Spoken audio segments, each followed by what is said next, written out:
آج کل ہماری ملکی سیاست میں ایک لفظ بہت عام ہے جو اپنے کارکنان کے جوش اور جذبے کو اجاگر کرنے کے لیے استعمال کیا جاتا ہے، وہ ہے لفظ جہاد۔ لفظ جہاد جب سننے میں آتا ہے تو فوری طور پہ ذہن اسلام کے اس مخصوص نظام کی طرف جاتا ہے جو اسلام نے متعارف کروایا اپنی سربلندی کے لیے۔ لیکن اپنے ماحول میں جب ہم اس لفظ کو ایسے لوگوں کی زبان سے سنتے ہیں جن کا دین اسلام کی تعلیمات سے، دین اسلام کی تعلیمات کے حوالے سے کوئی دور دور سے بھی تعلق نظر نہیں آتا، لیکن وہ بھی لفظ جہاد استعمال کر رہے ہیں اور اس لفظ سے اپنے کارکنان کے لہو گرما رہے ہیں۔ اب افسوسناک بات یہ ہے کہ دین اسلام کے حوالے سے یوں ہر بندہ بات کرنا شروع ہو جائے جس کو دین اسلام کے حوالے سے پتہ ہی نہیں ہے، تو یہ بھی بڑی ایک عجیب سی بات ہے، اور جب سنتے ہیں تو ایک عجیب سی پریشانی کا سامنا کرنا پڑتا ہے۔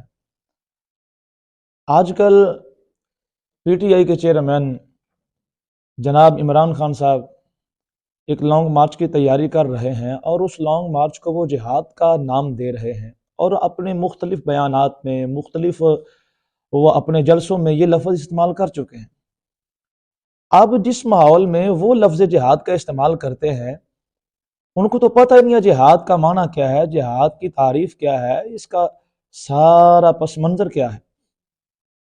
اب اگر اسلامی نقطہ نظر سے ہم جہاد کو دیکھیں کہ جہاد ہے کیا، تو علماء نے لکھا ہے دین اسلام کی اشاعت و ترویج، سربلندی و اعلاء اور حصول رضائے الہی کے لیے تمام تر جانی، مالی، جسمانی، لسانی اور دینی صلاحیتوں اور استعدادوں کو وقف کرنا جہاد کہلاتا ہے۔ دین اسلام کی سربلندی کے لیے لفظ جہاد کا استعمال کیا گیا ہے۔ اب یہ جو اپنے جلسوں میں لفظ جہاد کا استعمال کرتے ہیں، یہ کون سے دین اسلام کی ترویج کے لیے کام کر رہے ہیں؟ کون سی یہ دین کی شاخ کو بلند کرنا چاہ رہے ہیں؟ ان کے جلسے جلوس جب بھی ہوئے ہیں جن کو یہ جہاد کا نام دیتے ہیں، سوائے دین کی سرحدوں کو کراس کرنے کے کچھ بھی نظر نہیں آتا۔ اب یہ جو لانگ مارچ لے کے جانا چاہ رہے ہیں جس کو جہاد کا نام دیا گیا ہے، اب اس میں انہوں نے کہا ہے کہ بہت انجوائے ہوگا۔ اب لفظ انجوائے، ویسے تو یہ لفظ اپنے معنی کا اعتبار سے اتنا برا نہیں ہے، لیکن ان لوگوں نے اس لفظ کو برا بنا دیا ہوا ہے۔ جہاد اسلامی جو ہے ایک جہاد عمرانی ہے، ایک جہاد اسلامی ہے۔ جہاد اسلامی جو ہے اس میں تو لہو دیا جاتا ہے، اسلام کی سربلندی کے لیے گردنیں کٹائی جاتی ہیں، اس میں انجوائے اس طرز کا نہیں ہوتا، اس میں تو اپنے آپ کو خدا کی بارگاہ میں پیش کیا جاتا ہے، اپنی جان کو پیش کیا جاتا ہے اور اس پہ فخر کیا جاتا ہے۔ اب یہ جو جہاد عمرانی ہے، اس میں انجوائے کے لفظ استعمال ہو رہے ہیں، اس میں انجوائے ہو رہا ہے۔ یہ کیسا جہاد ہے جس میں انجوائے ہو رہا ہے؟ انجوائے کیا ہوگا؟ یہ چیئرمین صاحب خود کہتے ہیں کہ جناب فیملیز آئیں گی، وہ انجوائے کریں گی، اور انجوائے جو ہوگا فحاشی اور یعنی یہی کچھ ہوگا، ناچ گانا ڈانس وغیرہ اور بے پردگی اور پتہ نہیں کیا کچھ ہوگا جو پہلے ہوتا رہا، اس سے بڑھ کے کچھ ہوگا۔ خدا را ہمیں اس بات کو دیکھنا ہوگا کہ اسلامی جو الفاظ ہیں، اسلامی ٹرمز جو ہیں، ان کو اپنے غلط مقصد کے لیے استعمال نہیں کیا جا سکتا۔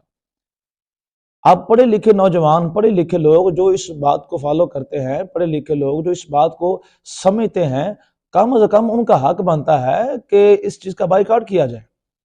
ہاں الحمدللہ تحریک لبیک یا رسول اللہ اگر جہاد کا لفظ استعمال کرتی ہے تو یہ تو ان کو زیبا ہے، کیونکہ وہ دین اسلام کی ترویج کے لیے اپنے آپ کو پیش کر رہے ہیں، اپنے کارکنان کو اس بات کی طرف قائل کر رہے ہیں کہ ہم دین اسلام کی طرف نکلے ہوئے ہیں، اور الحمدللہ وہ یہ ورک کر بھی رہے ہیں، اور یہ تو سارا اپنے نفس کو راضی کرنے کے لیے سارا اہتمام کر رہے ہیں۔ لہذا لفظ جہاد استعمال کرنا یہ جہاد عمرانی تو ہے لیکن جہاد اسلامی نہیں ہے، ہمیں اس بات سے گریز کرنا چاہیے۔ اگر دین کی بات کرنے کا شوق ہے تو کم از کم ہمیں دین کے بارے میں سمجھنا ہوگا کہ دین ہے کیا۔